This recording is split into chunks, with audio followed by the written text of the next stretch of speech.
Jeudi 13 octobre, mesdames, messieurs, bonsoir. Merci de nous rester fidèles. Tout de suite, le flash d'information.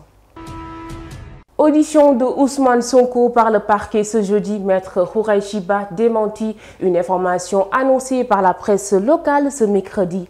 Les avocats de Ousmane Sonko ont procédé à un éclaircissement de la situation à travers plusieurs sorties médiatiques.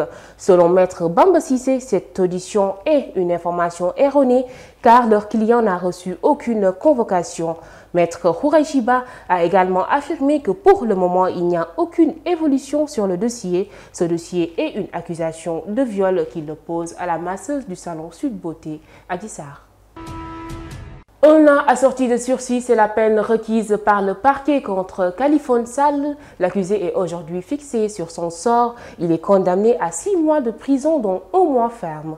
Poursuivi pour coups et blessures volontaires sur Adja Thiaré, Khaliphone a été placé sous mandat de dépôt. Interné au service psychiatrique de l'hôpital principal, son accusatrice était absente du tribunal pour cause de maladie. Néanmoins, Adja Thiaré a réclamé 100 millions de francs CFA de dommages et d'intérêts. Cependant, une amende de 500 000 a été fixée par le juge.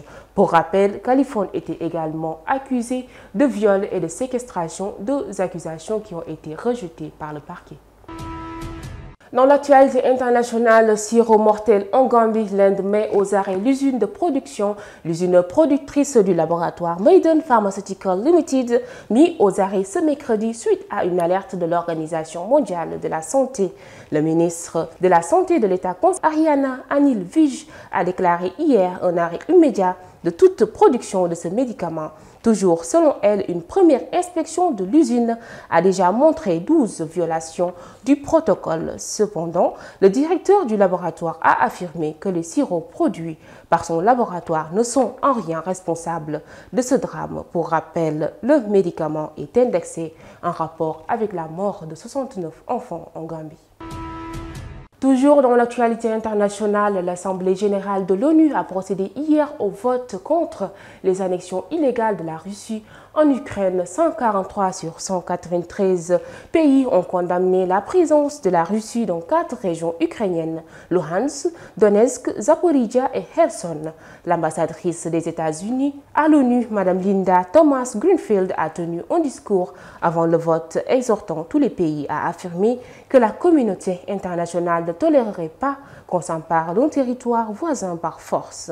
La résolution adoptée constitue la plus grande décision de l'ONU prise sur l'Ukraine car exigeant de la Fédération russe qu'elle revienne de manière immédiate et inconditionnelle sur sa décision du 29 septembre, une décision relative à l'intégration des régions ukrainiennes dans la Russie. Dans la page sport, Sadio Mané a marqué son 200e but en championnat. C'est hier que l'international sénégalais a marqué son 200e but en championnat lors du match de Bayern contre Victoria Plzen.